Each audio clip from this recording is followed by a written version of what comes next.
კვლავ პოლიტიკური შეფასებების თემაა ევროპის დღისადმი მიძღვნილ მარშზე მომხდარი ინციდენტი, რადგანაც სამოქალაქო აქტივისტმა გოტა ჭანტურიამ აქციის ერთ-ერთ მონაწილეს მიხეილ სააკაშვილის ბანერის ტერიტორიიდან გატანა მოსთხოვა. ნაციონალურ მოძრაობაში აცხადებენ, რომ არავის აქვს უფლება ვინმეს განუსაზღვროს, ვის რა ფორმით უნდა პროტესტის გამოხატვა. გახარიას თანაგუნდელები კი მიიჩნევენ, რომ სააკაშვილის სივრცე ქართულ პოლიტიკაში ამოწურულია.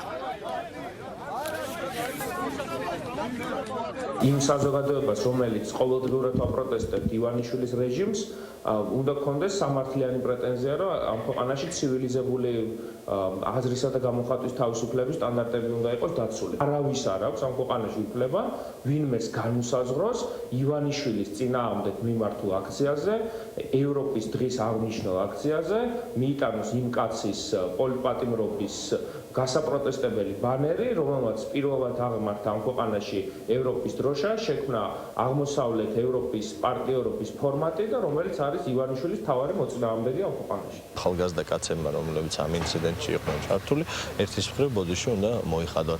მეორეს მხრივ მიხეილ სააკაშვილის იმ ხანდამჭერებს, რომლებიც პერმანენტულად დადიან ამ აქციებზე მიხეილ სააკაშვილის ბანერები, მოუწოდებდი და ვთხოვდი, რომ არ არის სწორი ამ ვითარებაში მიხეილ სააკაშვილის თემის ისე პედალირება, როგორც ისინი აკეთებენ, იმიტომ რომ მიხეილ სააკაშვილი არ არის ქართული საზოგადოებისთვის გამაერთიანებელი ფიგურა. ჩვენ უნდა ვცეთ პატივი ერთმანეთის განსხვავებებს.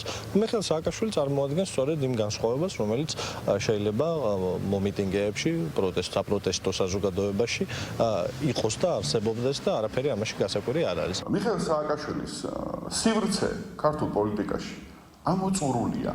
მას არ აქვს ამის სივრცე, ქართული საზოგადოება, საქართველოს მოქალაქეები მას ამ სივრცეს აღარ მისცემენ, ამიტომ რაც უფრო ადრე გაიგებს ამას ნაციონალური მოძრაობა, მით უმჯობესია. დღეს ქართული ოცნების, მათ შორის დამარცხების მნიშვნელოვანი, ესე ვთქვათ,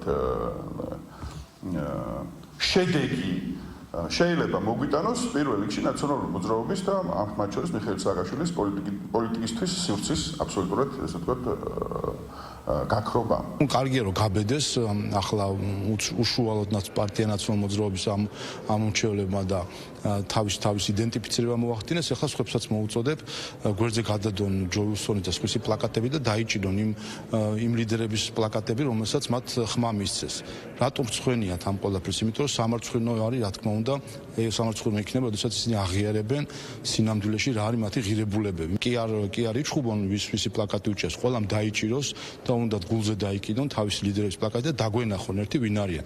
ჩვენ ვართ აქ ქართული ოცნება.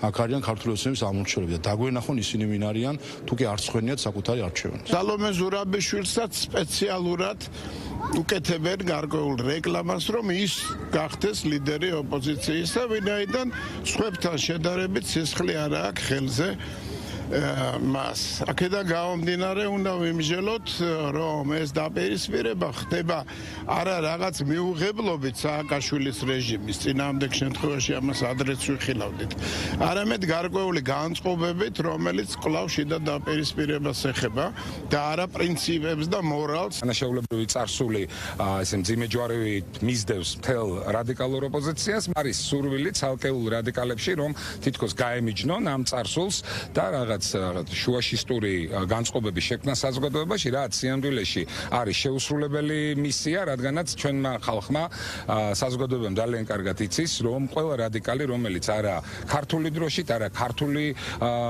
ჩვენი ქვეყნის ინტერესით, არამედ სხვა ქვეყნის ინტერესებით მოქმედებს, ის ბუნებრივია, ვერ იქნება და არ იქნება მხარდაჭერილი.